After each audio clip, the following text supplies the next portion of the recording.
Olá, pessoal, estamos aqui de volta. Muito obrigada por vocês acompanharem a gente no portal Vida e Ação. E olha, às vezes a gente está querendo entrar numa live, numa videoconferência e não consegue, tem algum problema técnico de última hora, dá aquela raiva, não dá não? Então, gente, o tema de hoje a gente vai falar justamente sobre raiva. Como é que a gente pode gerenciar nossa raiva, principalmente aí nesses tempos de pandemia. E para conversar com a gente está aqui com a Isabel Stepanski, ela que é psicóloga, ela acabou de lançar este livro, olha, gente, pela editora Senac, que é o Raiva, um guia de gerenciamento da raiva. É muito interessante o livro. Amei o livro, tá, Isabel? Estou adorando. Tem umas dicas ótimas e eu recomendo para quem está aí numa necessidade aí de poder administrar melhor sua raiva, porque ela acaba impactando várias áreas da nossa vida, né, Isabel? Como é que a gente pode definir a raiva? Porque quando é que acontece a raiva? Por que a gente tem raiva? Bom, primeiro, obrigada pelo convite, né, por estar aqui conversando com vocês sobre esse tema, que é um livro que nós escrevemos, tem mais duas autoras sim, aqui. Isso. Vamos falar aqui das outras autoras que eu acho que é importante, né? A Maria Eugênia Costa e a Patrícia Santos também escreveram um livro junto com a Isabel Stepanski. Já por termos escrito o livro, já mostra o quanto que a gente se preocupa com esta questão, né? Então, raiva é uma emoção, como qualquer outra, e é importante que a gente diga que as emoções, elas não são boas e nem ruins, elas simplesmente são. O que nós fazemos a partir desta emoção é que pode ter um efeito positivo ou negativo. Então, é uma reação, e toda emoção, ela parte de primeiramente, né, de uma reação fisiológica. Nós sentimos uma mudança no nosso corpo, uma reação, palpitação, mãos geladas, essas coisas, para depois a gente ter um comando, então, cerebral de entendimento do que nós estamos vivenciando. Claro que isso acontece assim, rapidamente, né? Mas é para mostrar que tem uma ligação muito forte, porque a emoção ela parte justamente dessa relação que nós temos do que acontece nesse mundo externo e o que causa no nosso mundo interno. E a partir daí, então, há uma ação e uma reação. Isso é importante entender por quê? Porque a raiva, ela tá, né, a gente pode identificá-la como uma emoção muito primitiva. A gente tem essa emoção já gerada, eu estou mostrando aqui, porque é gerada aqui, né, nesse nosso cérebro, as nossas reações, nosso cérebro límbico. Então, nós temos essa reação para quê? Para que a gente se prepare para uma situação. É perigo, ou a gente vai fugir, ou a gente vai reagir, atacar. Então, as emoções, elas são, né, partem todas desta mesma origem. Tá? Então, é importante entender que é nosso, é natural. Então, dizer assim, nossa, tem raiva. Ótimo, significa que você é humano e você está reagindo a um estímulo externo. Então, não tem esse negócio de assim, todo mundo tem raiva, né, doutora? Inclusive, aqui tá aqui, ó. Quem não tem? Quem não tem? Né? É a pergunta base, né? Exatamente. Exatamente. Então, diga. Sim, não, mas é isso. Então, todo mundo tem raiva, não, ela é inerente ao ser humano, é importante que se tenha. Agora, a gente muito precisa aprender a gerenciar a raiva, né, doutora? Isso. E como eu disse, né, o que nós fazemos a partir da raiva é que precisa ser trabalhado. Muitas vezes a gente escuta as pessoas dizerem assim, fiquei cega de raiva, e fui lá e bati em alguém, quebrei tudo. Aí sim é que começa um problema, vamos dizer assim, um cuidado maior com isso. Eu queria te perguntar, então, quando é que a gente pode identificar que a raiva é patológica, Isabel? Então, primeiro é essa recorrência do perder-se o controle. Então, se você tem, né, essas crises, vamos chamar assim, muito frequentes, depois se arrepende, pede desculpas, mas a gente precisa pensar o seguinte, já foi, né? A pessoa pode até, se é o caso, te perdoar e tudo, mas é preciso que se tenha um certo cuidado com essas crises. Então, a primeira coisa é observar isso. Se você tem tido frequentemente esses acessos mesmo de raiva, né? Esses episódios de uma raiva que você pode dizer que não controla. A segunda Sim. coisa é quando você se percebe também com pensamentos muito recorrentes de vingança. Ah, me fizeram aquilo ali, não, eu vou ter que dar o troco, eu vou ter que... Né? Que aquela raiva, você não consegue assimilar aquele processo, aquela situação que aconteceu com você e a partir daí você começa a vivenciar aquela raiva de uma forma muito mais intensa.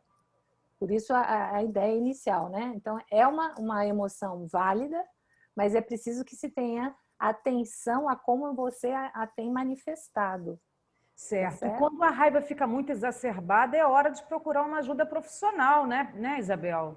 Sim, também, né? Existem exercícios, até no livro a gente fala muito, passa muitas orientações nesse sentido, algumas dicas, né? Mas sem dúvida, quando você percebe que mesmo fazendo tentativas, ainda assim você não está dando conta, que pode, lógico, acontecer, então é o momento de pedir ajuda, né? Isso é saudável, você identificar que precisa de alguém para lhe ajudar nesse processo. E pode ser uma ajuda profissional, por Com psicólogo, certeza, com com certeza. psiquiatra até. É, também, né? Quando você tem já um espaço mais fisiológico, vamos dizer assim, que aí na psiquiatria, com medicamentos e coisas, você pode também Certo. ajudar nesse processo. Agora, você atua com capacitação e consultoria na área de desenvolvimento humano e é professora, né, da FGV Brasília, do IBMEC, além de outras instituições. Você se dedica aos estudos sobre esse tema há um bom tempo, assim como as demais autoras do livro aqui, a Maria Eugênia Costa e a Patrícia Santos. Patrícia. Vocês pesquisaram bastante aí, quer dizer, isso acontece no mundo inteiro, é um Sim. sintoma, e hoje a gente está mais suscetível à raiva. A raiva agora, nos tempos de pandemia, ela está mais forte, Isabel? Olha, eu diria que As manifestações, né? a nossa consciência sobre a raiva está mais forte. Até pela situação em que nós nos colocamos nesse processo todo da pandemia, ter que ficar mais em casa, mais em contato, coisas que a gente, de repente, usava o subterfúgio, né? Me incomodou, eu saio, vou trabalhar, deixo para lá. Agora a gente não tem muito mais esse espaço, né? Com a Sim. pandemia, a gente foi obrigada a se dar conta destas relações difíceis, se dar conta de coisas que nos incomodavam. Então, eu diria que sim, a pandemia trouxe para nós um grande aprendizado nesse aspecto, porque nós tivemos que tomar consciência de muitos aspectos nossos que a gente não estava olhando. É E verdade. fechar, assim, né, para várias coisas que nós tivemos que fechar, a nossa atuação trouxe essa possibilidade. Então, sim, as pessoas estão muito mais irritadas, porque ninguém gosta de ser tolhido da sua própria liberdade, né? Ser tolhido de uma série de hábitos que a gente teve que abrir mão. Estar aqui hoje conversando com você, né? Via online, a gente teve que fazer várias adaptações à nossa Verdade. vida. Então, isso sim gera em nós frustrações que podem trazer a raiva, né, como consequência. Mas eu diria assim, que se a gente souber aproveitar esse momento, a gente vai sair muito mais fortalecido. Por quê? Porque a gente vai ter mais clareza de quem realmente nós somos. Sim. É possível que a gente se dê conta dos gatilhos com mais facilidade. O que eu chamo de gatilhos? Né? Esses eventos que trazem para nós essas reações. E que às vezes a gente passava até assim, até pela correria e tal, eu reagi. Tá, mas reagiu por quê? O que aconteceu? Porque agora é muito a gente com a gente mesmo, né? Se É olhando ali. verdade, é verdade. Tem um trecho no livro que fala justamente sobre esses gatilhos e que diz que Uhum. existem alguns gatilhos, né? Se a pessoa tiver com mais fome, se ela tiver naquele Com momento, certeza. ela pode ter um gatilho. Explica um pouquinho mais sobre que tipo, quais Então, são lembra que eu quais falei que é gatilhos? uma reação fisiológica? Sim, Começa numa reação, né? A emoção, ela tem essa relação fisiológica. Então, existem situações, né, que nos predispõem a que essa emoção seja mais forte. Imagine uma noite mal dormida, você com enxaqueca, né? Situações assim. Então, esse estímulo externo, ele vai ter um peso muito maior. que você passaria batido, como a gente diz, numa situação normal, mas diante dessa predisposição, a sua reação ela é muito mais intensa. Então, basta você se observar no seu dia a dia mesmo, né? Quando você acorda bem, quando você está bem alimentado, o seu limite o seu, né, de disposição para escutar é muito maior. Agora, Então, desculpa te cortar, acabei te cortando. A raiva, ela impacta diversos relacionamentos nossos no dia a dia, nos relacionamentos sociais, no ambiente de trabalho, no ambiente familiar, até na relação afetiva com uma outra pessoa. Ela pode muitas vezes destruir relacionamentos, né, e prejudicar até a pessoa do ponto de vista profissional. É isso, Isabel? Exatamente. Por isso a preocupação, né, de administrar tudo isso. Porque, como eu disse, não é negar a emoção. Porque, assim como você disse, ela impacta em vários, também de forma a nos impulsionar a reação. Eu não sei se, né, de repente, os ouvintes aí, as pessoas que vão assistir também a gravação aí, mas pensando assim, né? Quantas vezes você fez algo a partir de uma raiva que você teve? Ah, então agora eu vou reagir e vou lá e faço alguma coisa, né? Ou muitas então, vezes por uma isso... atitude impensada que depois vai trazer consequências graves para a pessoa, né? Então, aí voltando, né, a questão que você me fez. A gente precisa aprender a administrar justamente para não ser levado pela raiva. Você tem a emoção, não é a emoção que tem você. E aí nós usamos muito a questão aqui no livro, né, de pense nas consequências, né? Porque normalmente a gente, não, calma, deixa disso.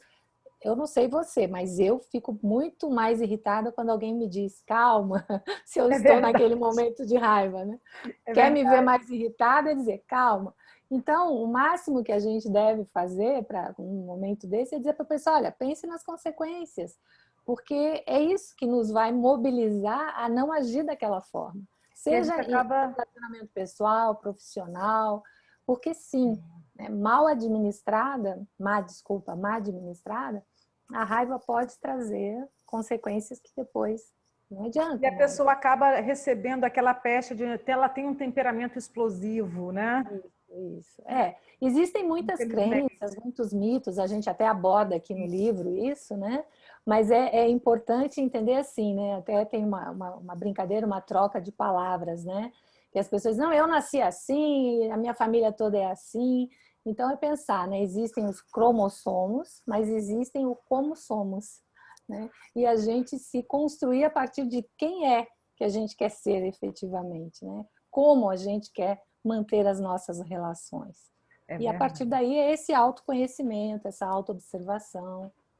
É verdade. E para quem quiser mais dicas aqui, o livro está aqui com muitas dicas. Eu queria, para a gente poder encerrar nosso bate-papo, eu queria, Isabel, que você trouxesse aqui para a gente algumas dicas, umas três dicas aí, por favor. Claro, sem Como dúvida. gerenciar a raiva naqueles momentos que parece que a gente vai explodir e depois até se arrepender. A primeira e a mais simples que está acessível a nós, respirar.